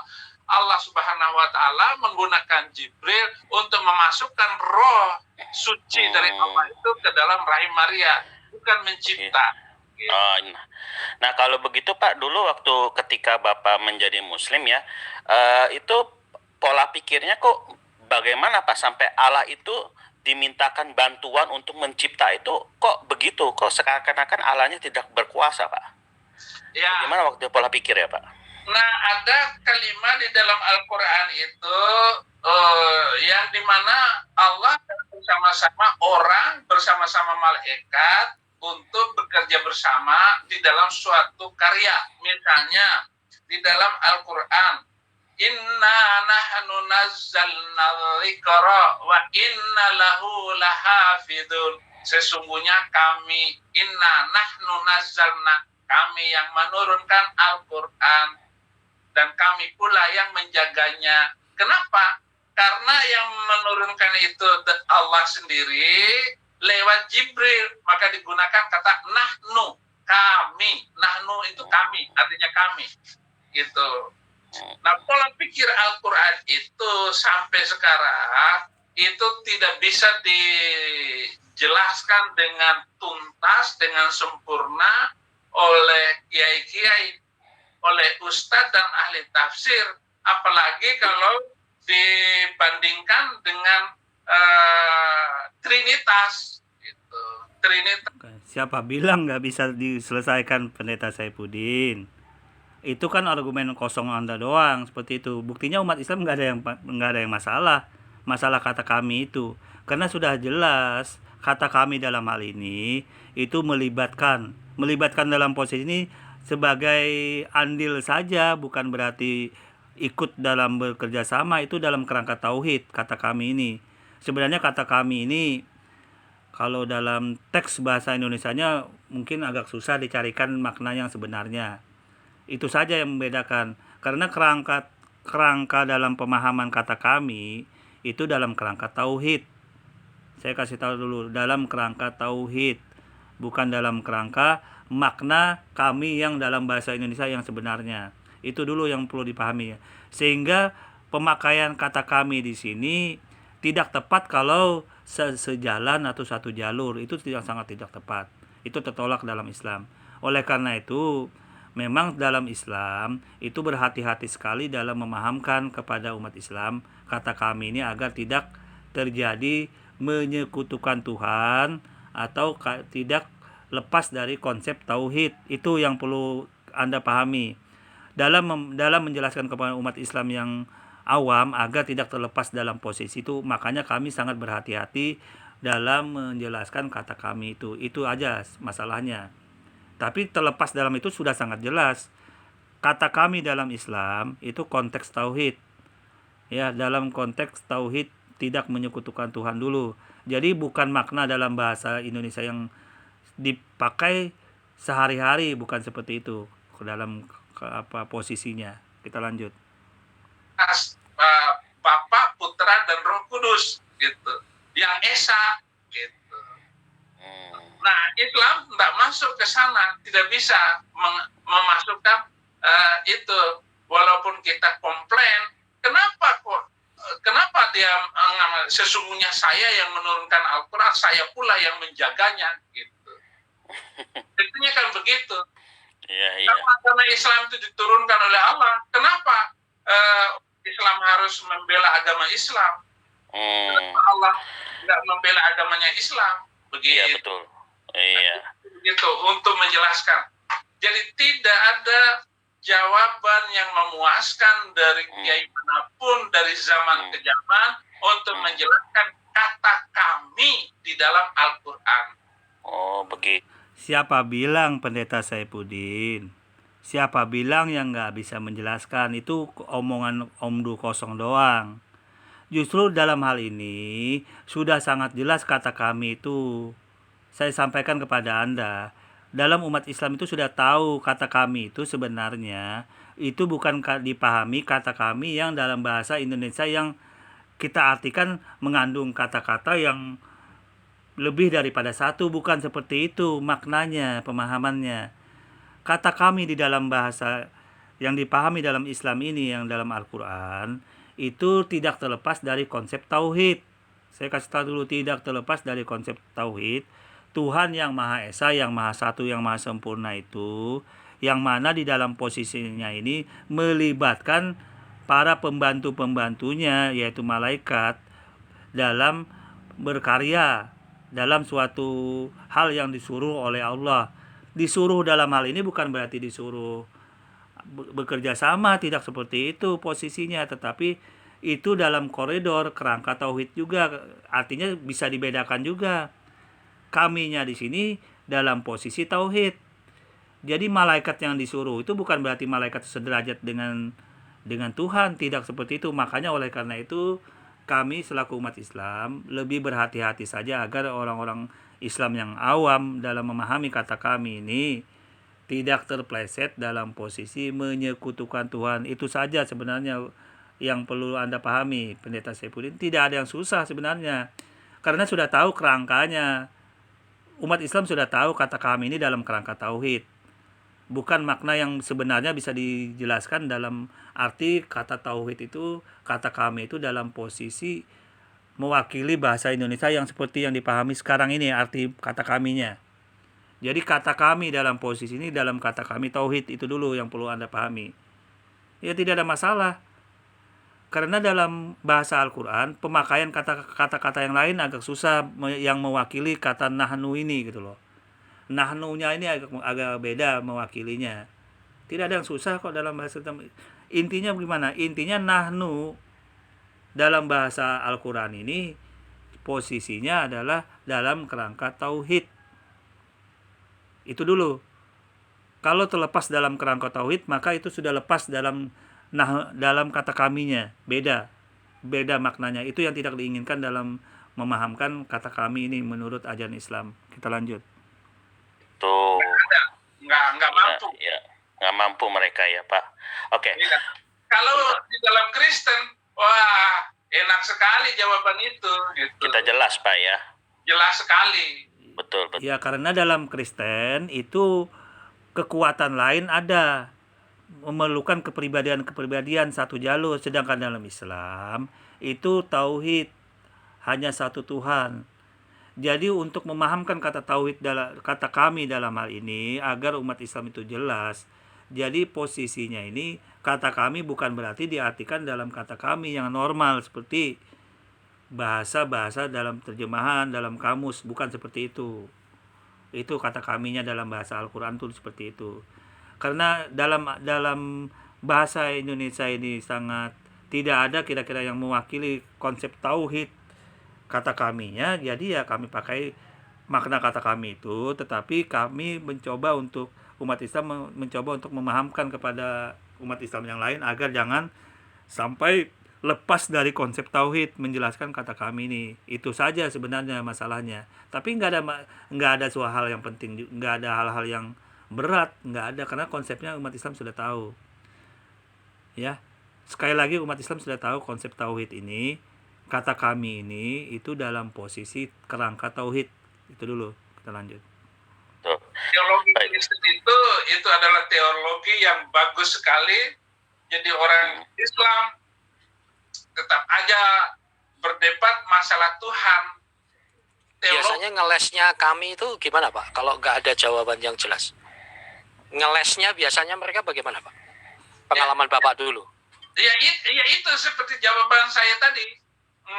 Bahwa Allah itu bersama Jibril dan Muhammad dan orang Islam lah yang menjaga Al-Quran itu, sehingga Al-Quran itu bisa dihafal oleh orang Islam dari zaman ke zaman. Kenapa? Karena Al-Quran itu menggunakan kata kami di dalam menjaga Al-Quran. Begitu, iya. Yang orang Islam, ya Roh Kudus, ya Allah juga. Jadi tiga-tiganya ikut menjaga Al-Quran. Gitu ya Pak. Tetapi kenapa Al-Quran itu bisa dihafal? Karena bahasa Al-Quran itu adalah bahasa yang beruntun. Sama dengan Oke, nah di sini sebenarnya sudah lepas dari konteks-konteks yang pembahasan Ruhul Kudus ya. Kita percepat saja ke statement akhir ya dari Pak Heri ini. Kita lanjut masalah Ruhul Kudus. Ini sudah lepas konteks sebenarnya.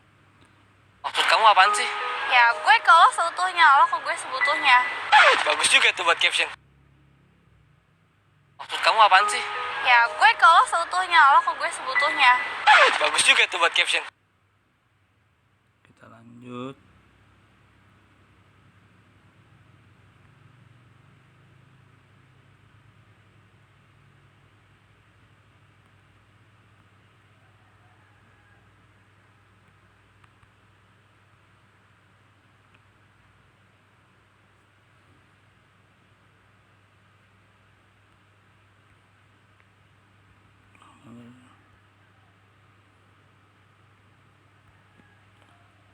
Islam lah yang menjaga Al-Quran itu. Kita langsung ke akhir, bagian akhir.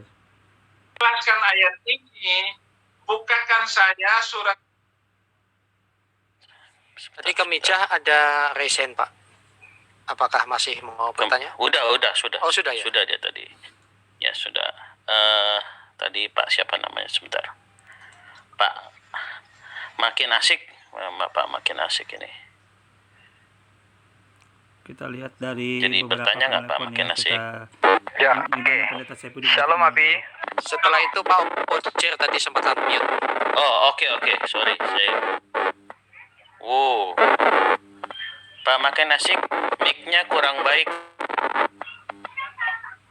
Pak Makin Asik. Ya, halo. Ya, 71. Sempat 171 sebentar. Nah,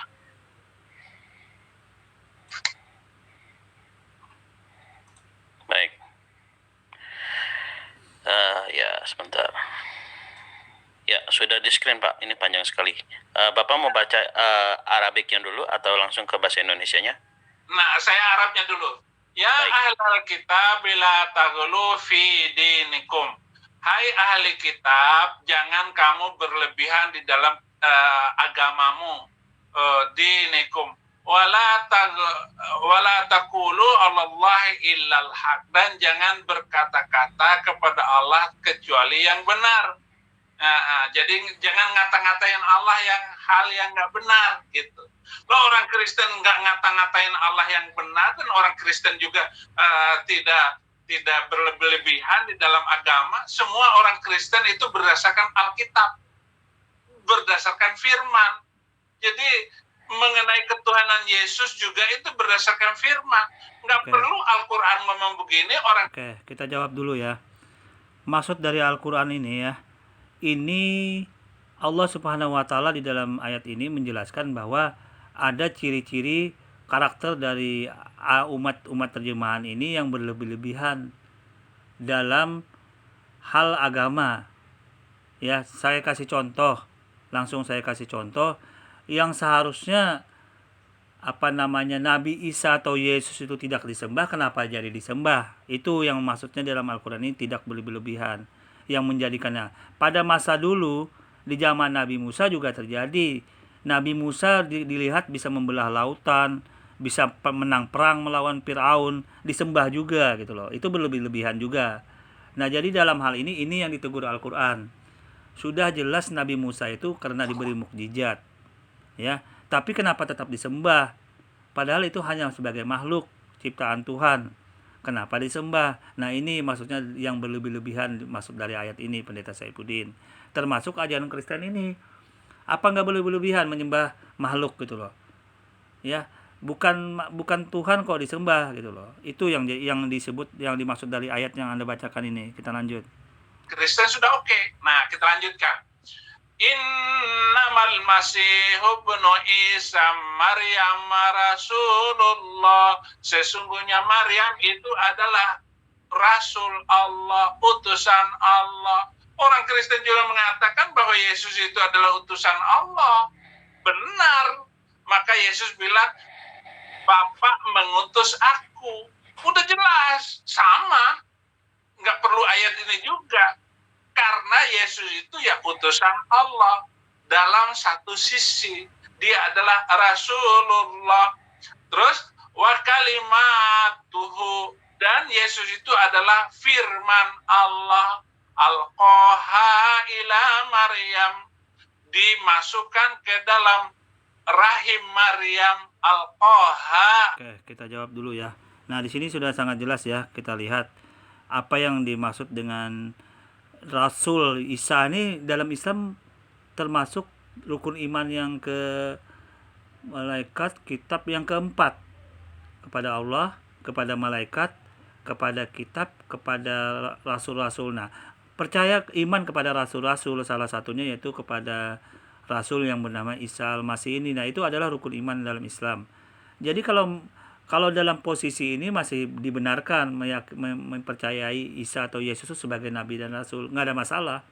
Ya, akan terjadi masalah kalau ujuk-ujuk tiba-tiba rasul yang bernama Yesus atau Isa ini dijadikan Tuhan. Ini yang menjadi kritikan ya. Ila Maryam, itu kata-kata yang sudah benar. Ruhum minhu, dan roh darinya. Yesus itu roh darinya, ruhum minhu gitu. Roh darinya gitu. Coba baca terjemahannya. Bahasa Indonesianya apa bahasa Inggris? Bahasa Indonesianya. Bahasa Indonesianya dikatakan seperti berikut. Wahai ahli kitab, janganlah kamu melampaui batas dalam agamamu. Orang Kristen Dan- nggak melampaui batas. Terus Oke. Kalau tidak melampaui batas, mengapa Yesus itu yang sebagai nabi dan rasul itu kok dijadikan Tuhan? Itu yang maksudnya dalam ayat ini gitu loh ya Pak Pendeta Saifuddin ya, dalam Anisa ini yang dimaksudnya gitu loh. Itu maksudnya melampaui batas, kenapa disembah? Sama dalam posisi pada masa sebelum Isa itu datang, ajaran-ajaran sebelumnya juga Nabi Musa bermukjizat bisa membelah lautan, bisa mengalahkan Firaun, disembah juga oleh sebagian orang Yahudi. Nah, itu termasuk melampaui batas juga, itu yang dikritik oleh Al-Qur'an seperti itu. Kita lanjut. Dan janganlah kamu mengatakan terhadap Allah kecuali yang benar. orang Kristen super benar di dalam menyebut Allah itu. Terus Sesungguhnya Al-Masih Isa putra Maryam itu adalah utusan Allah. benar. Dan Ayatnya ada. ya, dan ini ada kurung yang diciptakan dengan tutup kurung kalimatnya. Nah, itu dalam kurung jangan dipakai. Nah, Ya, kalau kita berarti- baca, ya, sesungguhnya Al-Masih Isa putra Maryam itu adalah utusan Allah dan kalimatnya. iya, Oke. Yesus itu pada mulanya adalah firman, firman itu bersama-sama dengan Allah, dan firman itu adalah Allah. Ini maksudnya, yaitu kalimat. Oke. Kalau Anda mengatakan seperti itu, berarti pada mulanya firman-Nya Allah ingin menjadikan sesuatu yang bernama Isa atau Yesus dinubuatkan. Nah, kemudian setelah berapa abad atau tahun hadirlah Isa atau Yesus itu. Nah, kemudian dalam posisi ini itu artinya firman telah menjadi manusia. Ya. Kalau begitu apakah Tuhan itu menjadi manusia? Mari kita bahas, ya. Kalau Anda katakan seperti ini, kalau Anda konsisten seperti ini Pendeta Saifuddin, maka di dalam Bible itu sendiri Tuhan ya menubuatkan juga ingin menjadikan dengan firman-Nya itu Nabi Ishak. Nabi Ishak yang kemudian di dalam Bible itu Nabi Ishak adalah salah satu keturunan nanti yang ujung-ujungnya itu diberkati, dan menjadi bangsa yang sangat besar yaitu Yahudi dan diberkati. Nah, kemudian firman ini kan menjadi manusia yang bernama Ishak. Apakah Ishak ini kalau mengikuti alur pemikiran Pendeta Saifuddin firman menjadi manusia itu adalah Tuhan? Apakah Ishak ini Tuhan juga gitu loh? Itu dulu.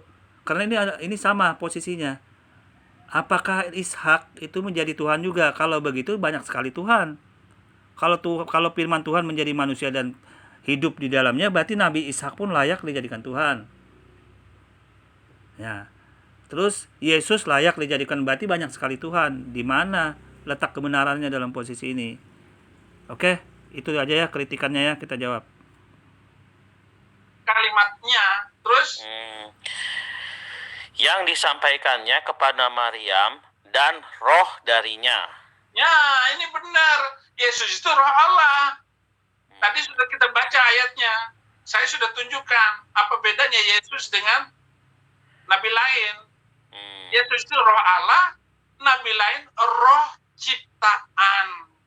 Terus Kan inilah kesimpulan suatu asumsi yang liar ya dari Pendeta Saifuddin. Mengatakan roh yang lain itu ciptaan, menghususkan diri roh Nabi Isa ini itu roh dari Allah, kan aneh. Sedangkan dalam Islam itu Pendeta Saifuddin, Anda kan merujuk ke dalam Islam nih, merujuk kepada Al-Quran. Dalam Islam Allah itu bukan roh, Allah itu zat. Jadi terbantahkan langsung ini, Jadi Allah di dalam Islam itu bukan roh, tetapi zat. Sekali lagi ya, jadi Anda mencoba menggoreng-goreng posisi ini akan lepas sendiri gitu loh ya. Kita lanjut. Maka berfirmanlah kamu kepada Allah dan rasul-rasulnya, dan janganlah bukan berfirman. Ya. Nah, cukup. Dan udah. Jadi Oke. surat ke-66 ayat 12 wa nafaha ruhina, kami tiup bukan roh kami, gitu. Oke, kita Tapi bahas dulu ketika ya. Apabila kita merujuk ke dalam Bible ya, di dalam Alkitab, bahkan banyak sekali ayat-ayat ya, banyak sekali ayat-ayat di dalam Bible itu yang menunjukkan bahwa antara Yesus dengan Allah itu berbeda, antara Yesus dengan Tuhan Bapa itu berbeda.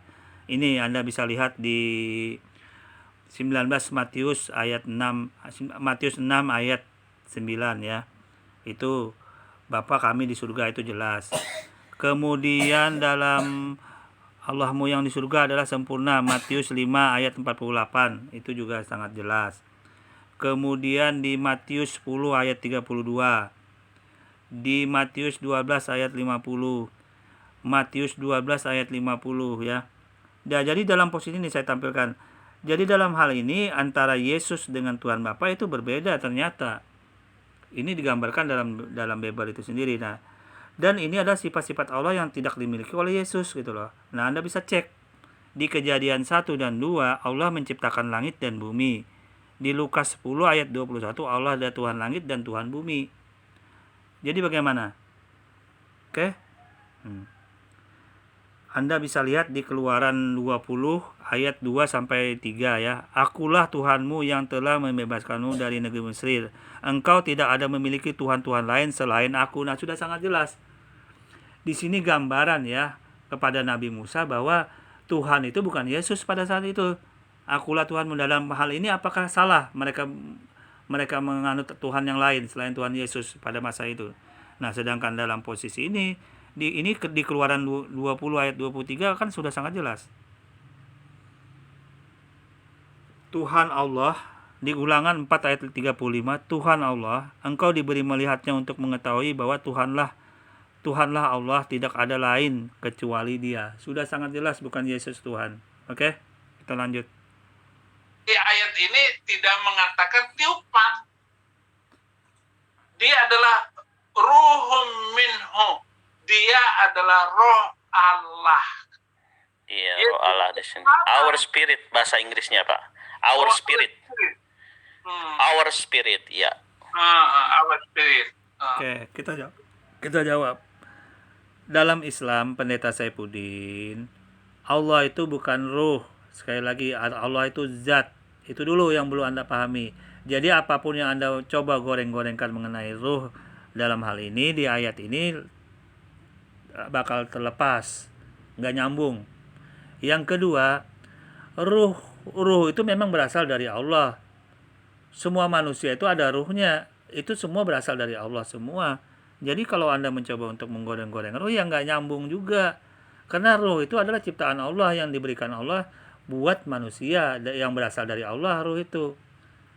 Makanya ruh itu ditiupkan Allah kepada manusia normal itu biasanya setelah janin itu sudah utuh menjadi manusia dalam beberapa bulan itu sudah ditiupkan ruh kemudian. Nah, itu dalam kelahiran manusia normal, dalam pembuatan kejadian manusia normal. Nah, bedanya dengan Isa Al-Masih ini, dia dikhususkan dengan ditiupkan ruh karena pada saat itu dia tidak dibuahi atau dilakukan hubungan suami istri oleh seperti normal. Itu saja, makanya dia digelari Ruhullah.